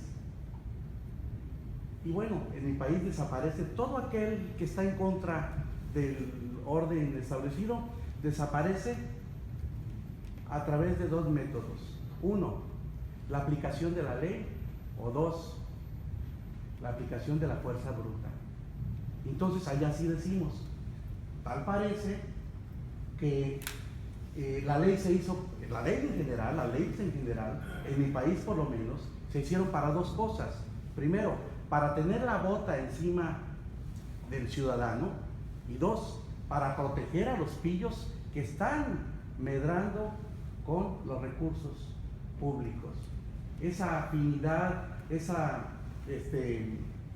apetito voraz por tener bolsillos cada vez más obesos, me parece que es lo que nos ha llevado a este tema. ¿Cómo podemos combatir eso? Y sobre todo, yo voy otra vez con lo que dice Pilar. ¿Por qué no hacemos imprescriptibles los delitos? Claro que hay que hacerlos imprescriptibles. El problema seguirá siendo problema, porque ¿quién va a tener la voluntad política para ejecutar la ley? Esa es 5 segundos Sí. nada más, Bruno, nada más por lo siguiente, termino aquí. Me refiero, ¿cómo va a ser eso? Si el Poder Judicial está cooptado, si el Poder Legislativo está mapeado a su vez con el Ejecutivo, si el Poder Ejecutivo y todos los demás están amafiados con los poderes fácticos, denomínense iglesias, corporaciones de todo tipo y crimen organizado. Ahí me quedo. Te voy a contestar, Vicente, Sí, hermano. te voy a contestar con lo que terminé mi intervención. No es un problema jurídico la corrupción, y no basta la persecución jurídica, ni siquiera la persecución política. Es un tema de índole cultural filosófico. Y vos utilizaste algunas palabras de ese universo cuando hiciste la pregunta, porque hablaste de la felicidad del hombre, del fin del hombre. Yo creo que la concepción del hombre es lo que debe cambiar en su relación con el otro para mejorar el tema de la corrupción. El tema de la corrupción se debe perseguir con los instrumentos que hoy tenemos a mano, con las convenciones, con las leyes, con los buenos jueces, con los buenos abogados, poniendo o con herramientas como las que pone la Convención Interamericana contra la Corrupción para dificultar los actos de corrupción, como explicaba yo en mi intervención y que no voy a repetir. Todo eso hay que hacerlo, y hay que hacerlo a fondo, y con eso algo se para, pero no es suficiente. El fondo de la cuestión es convencernos, y esto excede la política y excede lo jurídico, y es un problema sociológico, convencernos, tal vez la educación. Muchas veces se habla de la educación, pero la educación está dada por seres humanos que participan del clima cultural de todos. No son santos inmaculados que tienen a su cargo la enseñanza de los niños. Son personas del común. Tampoco se le puede pedir a ellos que cambien la mentalidad de un país. Es una tarea permanente entre dos paradigmas: o ser individualistas o ser comunitarios y solidarios. Si nosotros por todos los medios logramos reconstruir la idea de que el ser humano solo tiene futuro a través de la solidaridad, del ejercicio de la ética del cumplimiento, del esfuerzo y el aporte para el bien común, si no avanzamos hacia ese lugar y nos quedamos en el tema de la competencia como el motor del progreso, en el tema de confrontar con el otro a ver quién gana, en el tema del individualismo, que yo me destaque, la corrupción va a seguir vigente. Me parece que solo avanzando hacia el otro paradigma podemos ir hasta el hueso del problema. Una brevísima acotación. El mismo tema que pasó con los derechos humanos. ¿Quién iba a pensar que los violadores de derechos humanos posteriormente iban a ser enjuiciados y sancionados en nuestros países? ¿Quién iba a pensar que el resultado de la Guerra Fría iba a ser con juicios, con resultados de sentencia firme? Eso, si llevamos al estadio de imprescriptibilidad, es posible que hoy tengamos jueces que no tengan el coraje de aplicar las sanciones, pero también así es posible que en el futuro esas personas sí puedan ser castigadas. Por eso es que la imprescriptibilidad es importante. Añado a esto, en inglés se dice how much is enough. Y ese es un problema del ser humano. ¿Cuánto es suficiente? El ser humano siempre quiere un poco más, es parte de la naturaleza humana. Debido a ese deseo de más, se cruzan líneas que no se debieran cruzar. Así como hemos visto un cambio en la educación de cuando la tuvieron nuestros padres, cuando la tuvimos nosotros y ahora que la tienen nuestros hijos, los programas van cambiando y se van ajustando. Coincido con Ángel en que es un problema de la sociedad, pero añado, debemos añadir a los programas escolares el tema de la corrupción. Así como hoy en día se han añadido temas sobre educación sexual, sobre drogas, la corrupción también tiene que entrar en ese nivel, para que ellos entiendan el daño que ese acto le hace a la sociedad como un todo. Sin embargo, en la sociedad avanzamos, poco a poco, pero avanzamos. Como decía el maestro en el libro del Cider, los perros ladran, señal de que avanzamos. Y así tenemos que seguir. Sancho, tu pregunta. Bueno, en realidad no una pregunta, solamente un comentario. La Constitución que se aprobó en el 2009 en mi país, que nos declara como Estado plurinacional, incorpora el tema de la imprescriptibilidad, y a partir de eso se ha desarrollado toda una ley anticorrupción que incorpora figuras como la imprescriptibilidad, la retroactividad y otras en materia de investigación, la llamada unidad de investigación financiera.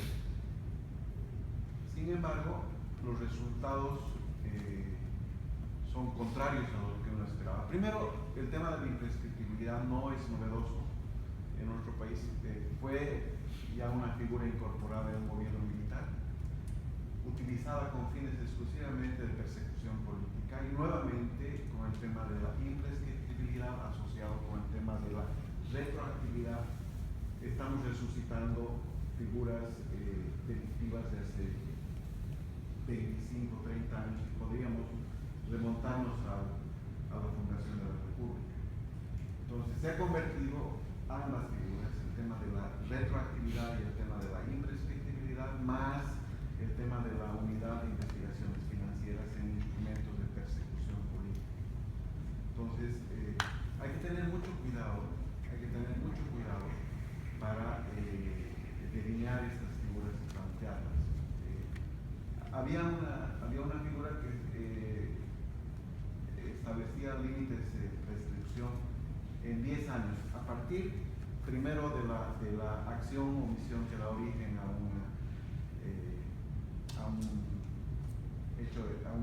un delito de corrupción, por una parte, y después en la etapa ya judicial, ¿no? De manera que solamente con presentar a los digamos 11 meses y días, 11 años y días, digamos, tratar de interrumpir la prescripción en el ámbito judicial, simplemente con ir alimentando el proceso se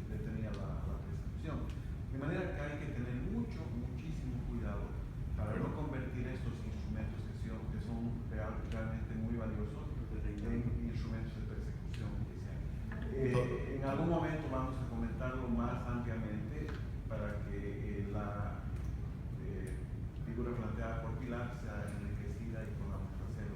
Yo me voy a disculpar, tengo que ir al almuerzo de la fundación. Muchas gracias. Estoy a su disposición para conversarlo, para seguir alimentando estas ideas. Muchas gracias. No omito recordarles que en varios de nuestros países existe el proyecto de ley de comiso, que precisamente viene a eliminar los plazos de prescripción para todos aquellos bienes que hayan sido adquiridos con fondos ilícitos.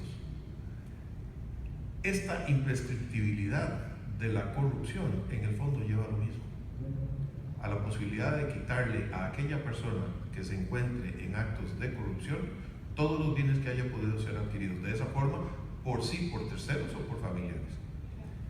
Señora. Sí, muy buenas tardes. Quiero felicitarlos. Berta Robledo de Panamá, estoy representando a la Defensoría del Pueblo. La corrupción, la verdad que es un tema de actualidad, un tema o una situación que se da en todos los países y que solamente vamos a minimizarlo porque no creo en la erradicación de nada. Podemos minimizarlo en la medida, una aportación, que creemos conciencia, como ustedes han dicho algunos, de no hacer las cosas pensando en mi beneficio personal, sino en la colectividad. Quisiera de esto dar una pequeña aportación por medio de una frase de un bello poema de una feminista, Gioconda Bellis, que lo pueden buscar en YouTube. Ella dice: uno no escoge el país donde nace, pero debe amar el país donde ha nacido. Uno no escoge el tiempo para venir a este mundo, pero tiene que tener claro que debe esforzarse para dejar plasmadas sus huellas en esta para futuras generaciones. Ella dice que nadie, absolutamente nadie, debe evadir esa responsabilidad diciendo: yo no sé, a mí no me avisaron. Todos tenemos una responsabilidad y por eso es que tenemos que esforzarnos para hacer cada día las cosas mejor, pensando en esa colectividad. Si pensamos en la colectividad, no tenemos que preocuparnos por nuestros beneficios personales, porque ellos van a venir solos. Muchas gracias. Muchas gracias, don Alberto. Definitivamente. Vamos, mirando. Les agradecemos. Adelante. Última pregunta. Gracias. Muy interesante escuchar todo esto y felicito tratar de encontrar la complejidad de este problema.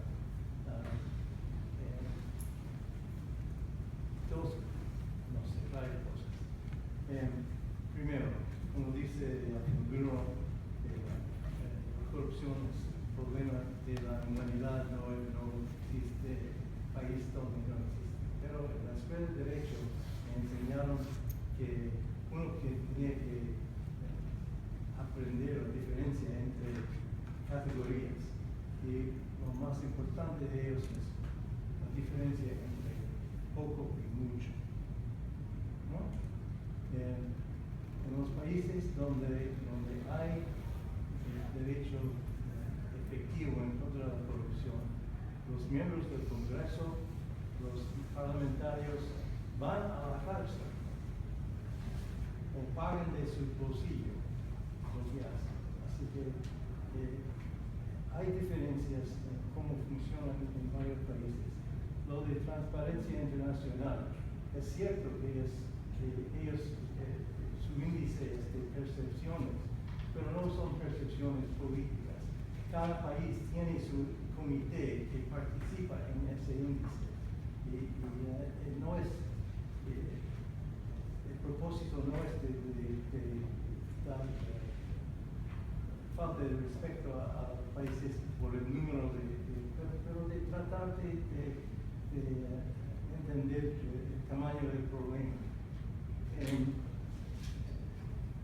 la parte cultural, en algunos países, si uno es un vivo, eso es un insulto.